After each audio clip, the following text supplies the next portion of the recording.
opioid crisis, epidemic, overdose and deaths, the manufacturing of drugs such as fentanyl, all over Lancaster County and really all over the United States for that matter. Today we want to learn the implication of this scenario, the implication it has on law enforcement, especially in their quest to control drug trafficking. With me this morning is Lancaster Police Chief Kevin Sadler. He was born and raised in West Philadelphia. He began his law enforcement career with the Philadelphia Police Department in 1981. That's right. In April of 2008, Mayor Richard Gray appointed Mr. Sadler as Chief of Police of the Lancaster Bureau of Police, which is the largest law enforcement agency in Lancaster County. Welcome, Chief. Well, thank you.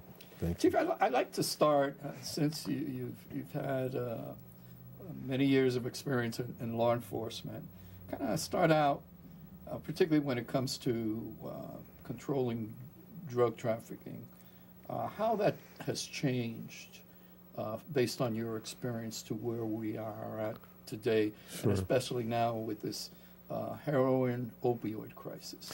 Well, when I came on in 1981, the goal of most police departments in the United States was simply suppressing drug dealing, making numerous apprehensions of drug dealers and drug users, and it was more about a numbers game.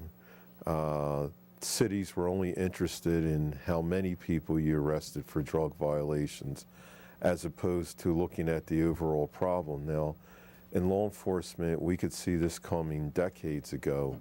Okay. You're just not going to change anything. I mean, making arrests is important for especially mid to upper level drug dealers who are literally predators on an inner city neighborhood. But at the same time, that's just not, that doesn't work if it's the only solution. So the evolution of drug enforcement has changed dramatically.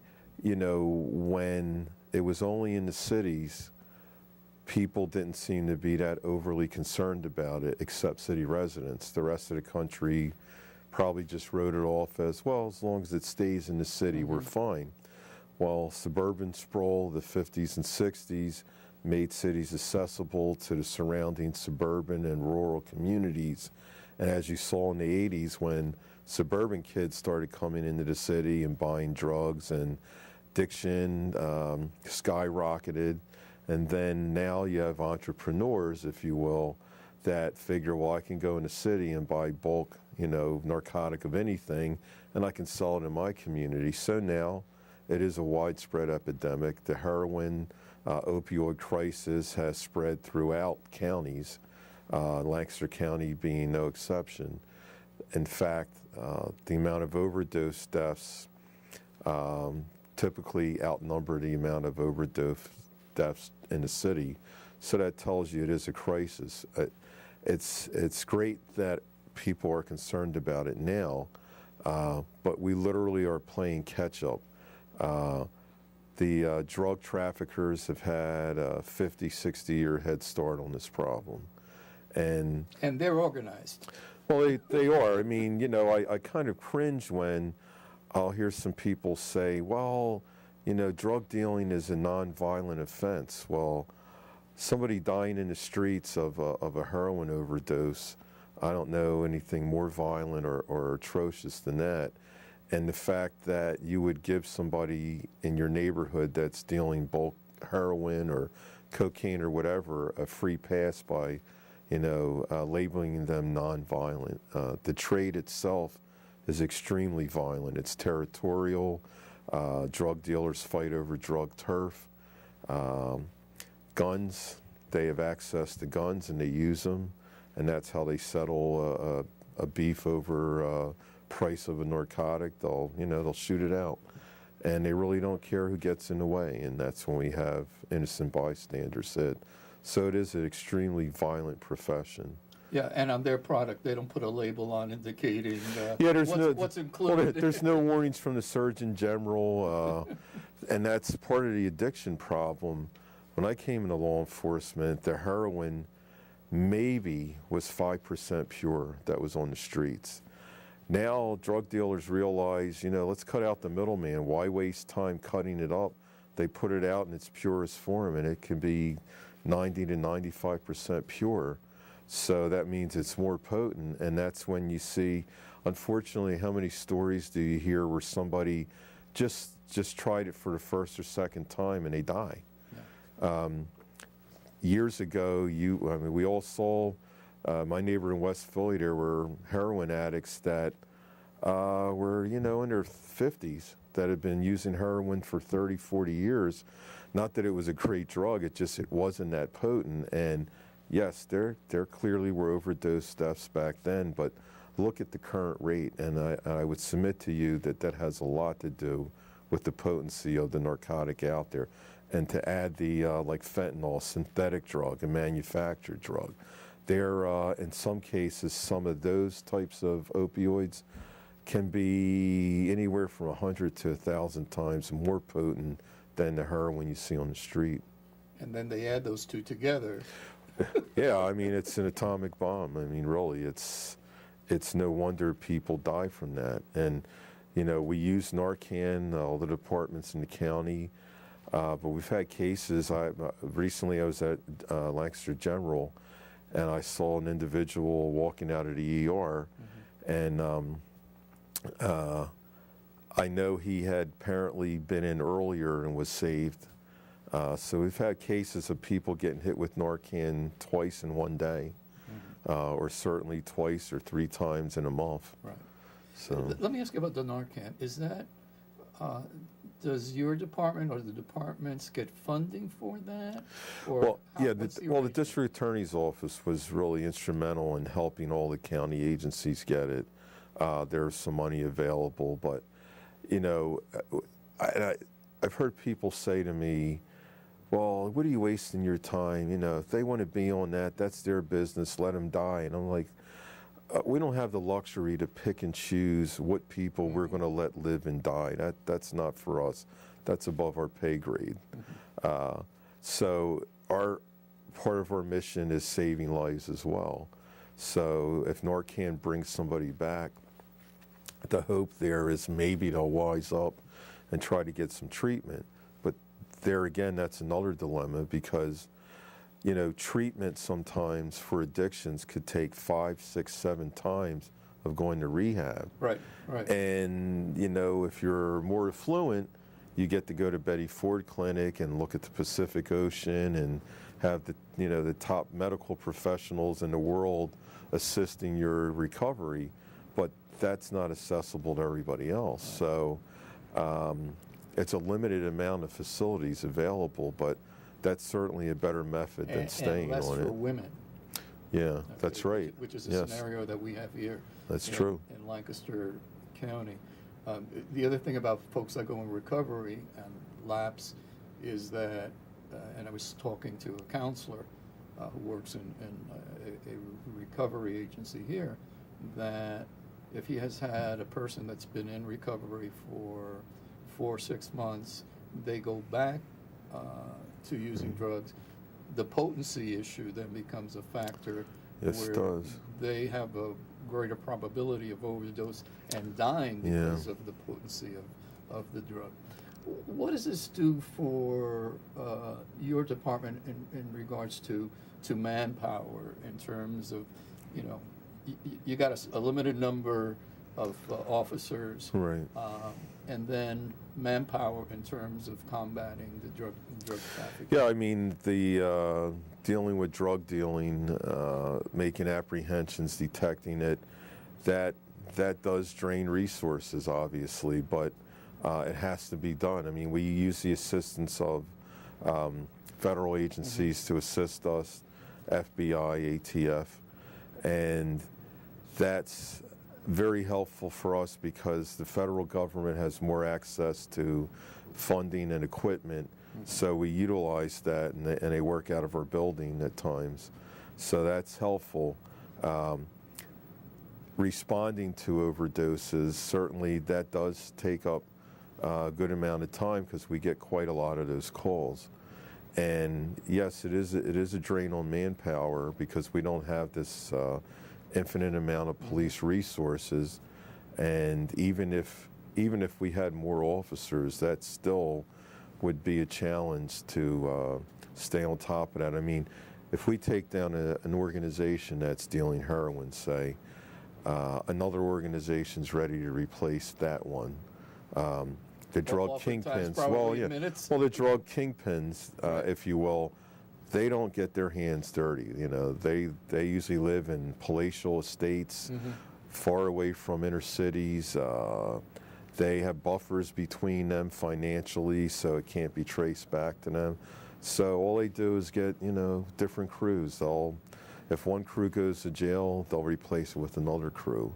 So even with the push like legalization of marijuana, there's a lot of debate on that. And what I think is happening in Colorado and Washington, they're still finding that there is a black market for marijuana. Anytime you have the government controlling pricing, and you have to expect that somebody else is still going to say, well, I can give you a better deal. And the question is, if somebody's making millions of dollars dealing marijuana illegally, if states all of a sudden say, well, now the marijuana is legal, that'll cut out all the drug dealers. Think again. That group of that criminal element is not just going to throw in the towel and go get construction jobs or work at the pharmacy. They're not going to do that. They're going to either stay in that business and undercut the price that's been set, or they're going to deal other drugs that are still controlled substance. So it seems overwhelming. It's overwhelming if you choose not to do anything about it, but it's all part of, I think, finally our country's grasping the fact that drug addiction, drug dealing is not just the police department's problem. There has to be a whole network of folks working on the problem. And I think you're starting to finally see that, especially in inner cities. What about, what changes in tactics, let's say, whether it's use of technology, other tactics to now confront the situation? When years ago, the arrest of street corner drug sales was fairly easy because they set up on corners, they were visible, you knew where these corners were, there were so many of them, you couldn't hit them every day. Well, now with technology and social media, they're a little more sophisticated. They don't necessarily stand on a corner and deal drugs. They, network through cell phones, through social media. They meet at various locations to keep law enforcement constantly on their toes to find out where the transactions are taking place.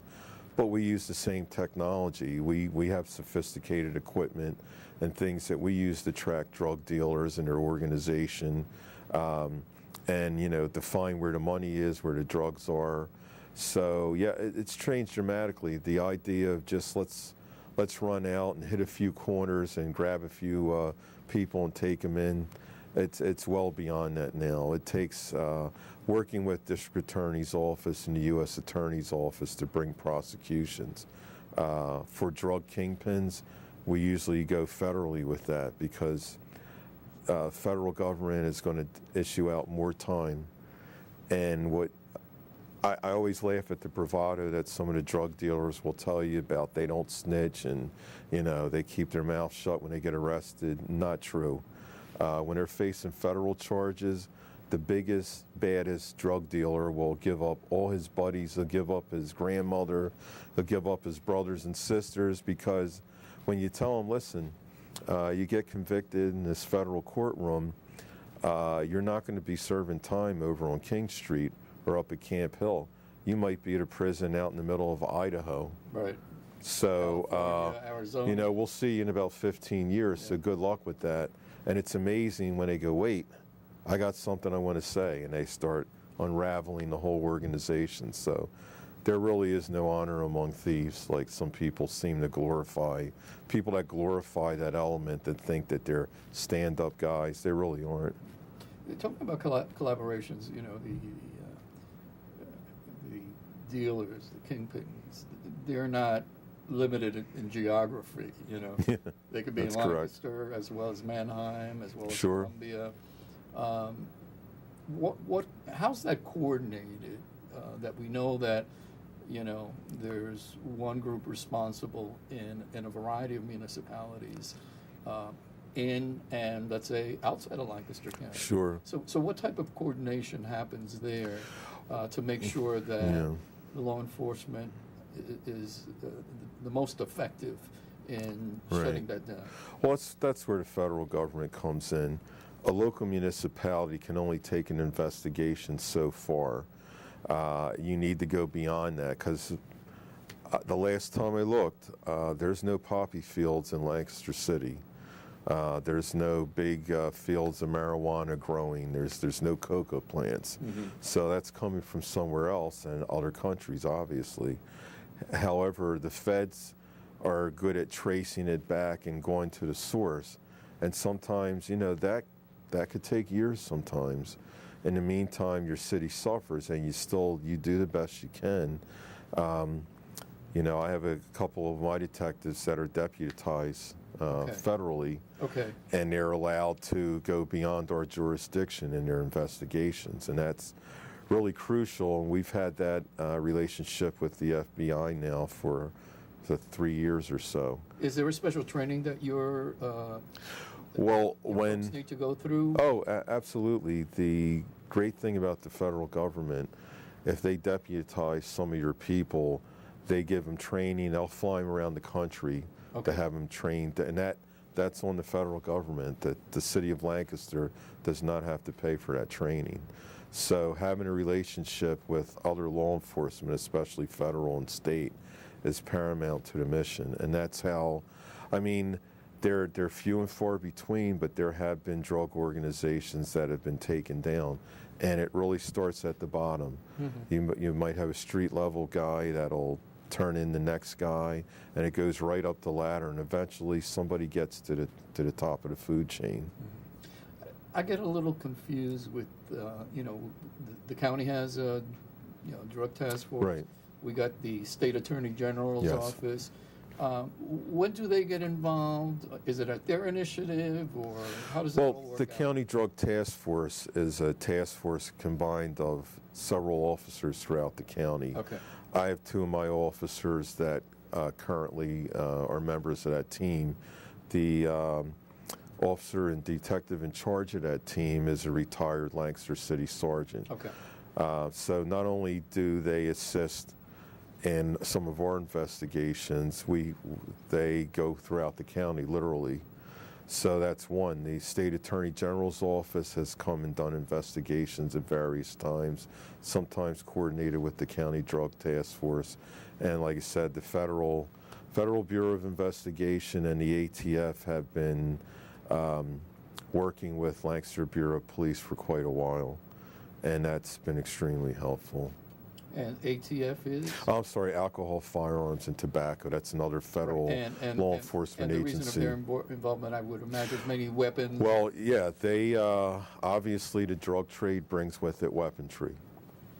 So their expertise is in that field, and we use them quite a lot, especially tracing straw purchases, things of that nature. We talked a little bit about budget financial constraints. Most of the funding for the Lancaster Bureau of Police comes from Lancaster Yes. City. That's correct. And the state of Pennsylvania, does it provide any funding? No, the funding we get outside of the city is mostly from the federal government through Okay. grants. Okay. And the other piece that's out there is the state police as well. Yes. And they conduct their own investigations. Well, Troop J is headquartered right outside of Lancaster Right. City, and we have a very good rapport with the state police. The state police commissioner is also a Philly kid like me. Okay, right. And I've known him for now almost 30 years. Okay. So, yeah, the state police definitely, when they assist us more in other events throughout the city and other, for instance, you might see sometimes on First Friday, our mounted patrol Okay. and the state police. Oh, okay. The state police usually come down between the months of April and October and send because their mounted patrol isn't a daily patrol. Okay. So they need the exercise and the work, and they come down here and assist us on First Friday or large events. So we have a great rapport with the state police. And on the Drug County Task Force, there is a state trooper that participates in the task force with the county. So yeah, they're part of our overall picture. Now, we have this, what people call the 222 corridor. Yes. Lancaster, Reading, Allentown, Bethlehem. Is there any type of ongoing collaborative effort between, let's say, to maybe share intelligence with, the major cities along that corridor? Because, years ago, I remember when I used to live in Reading, supposedly the drug dealers would keep somebody in Reading a certain time before the investigation kicked in, and maybe move them to Lancaster or move them to someplace else. How is something? Yeah, I mean, the reality, the harsh reality is a lot of the drugs that come into Pennsylvania come through New York or Philadelphia. So when you hear 222 corridor, those towns are along the route that you would take to get to New York City. Mm-hmm. We do network with the other cities in the area. I know all the police chiefs of those towns, and I know that they also work with the same agencies we do. So that effort it's a concerted effort throughout that corridor with those other before mentioned agencies. Mm-hmm.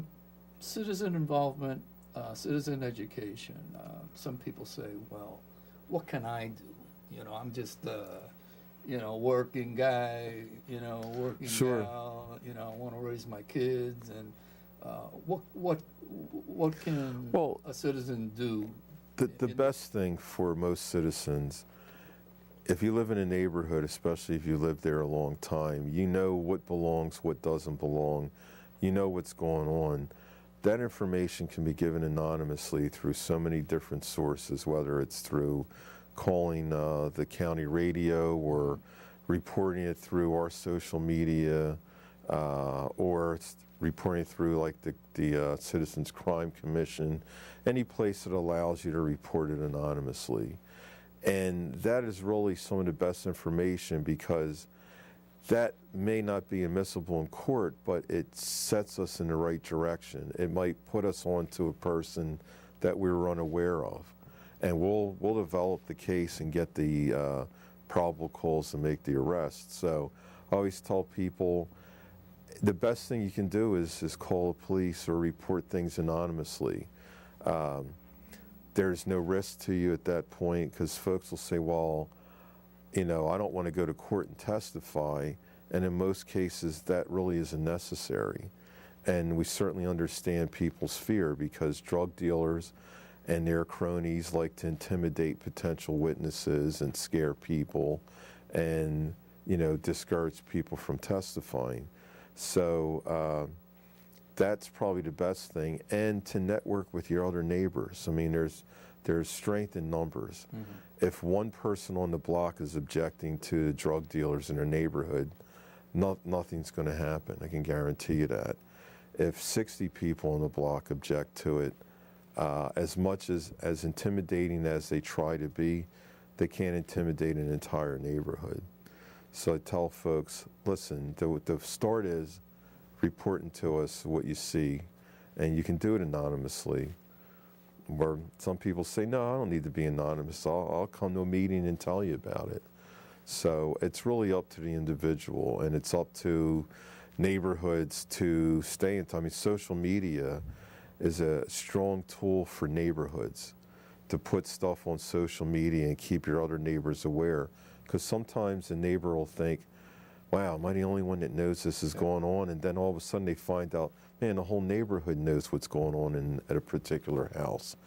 And then we'll get a packet of information, and we know what to do from that point on. Chief, there might be some folks that say don't speak English and might want to leave a tip in, let's say, Spanish. And Sure. now we have other groups in Lancaster City, Nepalese, and other Absolutely. folks. So how could that Well, work out? just in our bureau alone, between police and civilians, we probably have at least 20 Spanish speakers. Okay.